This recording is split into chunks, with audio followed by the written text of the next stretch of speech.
ଏ ମାଟିର ତୁମେ ଅମ୍ଳାନ ତାରକା, ଏ ମାଟିର ତୁମେ ଅମ୍ଳାନ ତାରକା, ଆହେ କବି ବ୍ରଜନାଥ। ଓଡ଼ିଆ ଭାଷାକୁ ରୁଦ୍ଧିମନ୍ତ କରି ଦେखाଇଛ ତୁମେ ପଥ, ଦେखाଇଛ ତୁମେ ପଥ। ରୀତିଯୁଗ କବି ଦୀନକୃଷ୍ଣ ଦାସ, ରୀତିଯୁଗ କବି ଦୀନକୃଷ୍ଣ ଦାସ, ଉପଇନ୍ଦ୍ର ଭଞ୍ଜ ଆଦି କବି ଅଭିମନ୍ୟୁ ଜନ୍ମିଥିଲେ ସିନା 1800 ଶତାବ୍ଦୀ, 1800 ଶତାବ୍ଦୀ।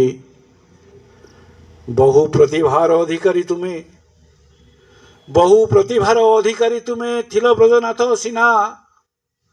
ଆପଣା ଗୁଣରେ ମହିହାନ ହୋଇ ଉଡ଼ାଇଲ ଯଶ ବାନା, ଉଡ଼ାଇଲ ଯଶ ବାନା।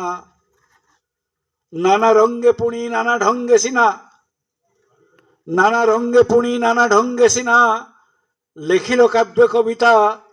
କାବ୍ୟ ସଂସାରରେ ଦେଖୁନାହିଁ ଆଜି ଏପରି କବି ଦକ୍ଷତା, ଏପରି କବି ଦକ୍ଷତା। ଜଗନ୍ନାଥଙ୍କର ଆଶିଷ ବଳରେ, ଜଗନ୍ନାଥଙ୍କର ଆଶିଷ ବଳରେ ରଚିଲ ଗୁଣ୍ଡିଚା ବିଜେ। ଭାବ ଭକତିର ସ୍ରୋତ ଛୁଟାଇଲ, ଭାବ ଭକତିର ସ୍ରୋତ ଛୁଟାଇଲ ନିଜ ଲେଖନୀରେ ନିଜେ, ନିଜ ଲେଖନୀରେ ନିଜେ। ସମସ୍ତ କବିଙ୍କୁ ଅତିକ୍ରମ କରି ରଖିଗଲ ଯଶ କୀର୍ତ୍ତି। ସମାଜ ଚେତନା ଉପସ୍ଥାପନାରେ ନଥିଲା ତିଳେ ହେଁ ଭୀତି, ନଥିଲା ତିଳେ ହେଁ ଭୀତି। ସଂସ୍କୃତ ପ୍ରାକୃତ ତେଲୁଗୁ ସାହିତ୍ୟ, ସଂସ୍କୃତ ପ୍ରାକୃତ ତେଲୁଗୁ ସାହିତ୍ୟ, ହିନ୍ଦୀ ଓ ବଙ୍ଗଳା ଆଦି ସବୁ ଭାଷାକୁ ସେ ଗଭୀର ଜ୍ଞାନରେ ପାରିଥିଲେ ନିଜେ ସାଧି, ପାରିଥିଲେ ନିଜେ ସାଧି।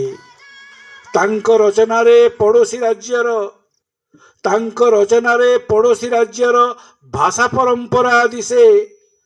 ତାଙ୍କ ରୀତିନୀତି ତାଙ୍କରି ଚଳଣି କେତେ କେତେ ପୁଣି ମିଶେ, କେତେ କେତେ ପୁଣି ମିଶେ। ପ୍ରାଚୀନ ଛନ୍ଦରେ ଅଳଙ୍କାର ପୂର୍ଣ୍ଣ, ପ୍ରାଚୀନ ଛନ୍ଦରେ ଅଳଙ୍କାର ପୂର୍ଣ୍ଣ ପଦ କରି ସଂଯୋଜନା। ବିଜ୍ଞ ପାଠକଙ୍କ ମନ କିଣି ନେଲେ ବ୍ରଜନାଥ ବଡ଼ ଜେନା, ବ୍ରଜନାଥ ବଡ଼ ଜେନା। କରୁଣ ଶୃଙ୍ଗାର ରୌଦ୍ର ଭୟାନକ, କରୁଣ ଶୃଙ୍ଗାର ରୌଦ୍ର ଭୟାନକ ଆଦି ଯେତେ ସବୁ ରସ। ପ୍ରୟୋଗ ବଳରେ କାବ୍ୟ ଓ କବିତା ହେଲା ସୁନ୍ଦର ସରସ, ହେଲା ସୁନ୍ଦର ସରସ। ନାହିଁ ତାଙ୍କ ପରି ଅମ୍ଳାନ ପ୍ରତିଭା, ନାହିଁ ତାଙ୍କ ପରି ଅମ୍ଳାନ ପ୍ରତିଭା ଆଜି ଏ ମହିମଣ୍ଡଳେ। ଜ୍ଞାନୀ ଗୁଣୀରେ, ଜ୍ଞାନୀ ଗୁଣୀରେ ପଢ଼ି ତାଙ୍କ କୃତି, ଜ୍ଞାନୀ ଗୁଣୀନର ପଢ଼ି ତାଙ୍କ କୃତି ଝୁରୁଥିବେ କାଳେ କାଳେ, ଝୁରୁଥିବେ କାଳେ କାଳେ। ଧନ୍ୟବାଦ।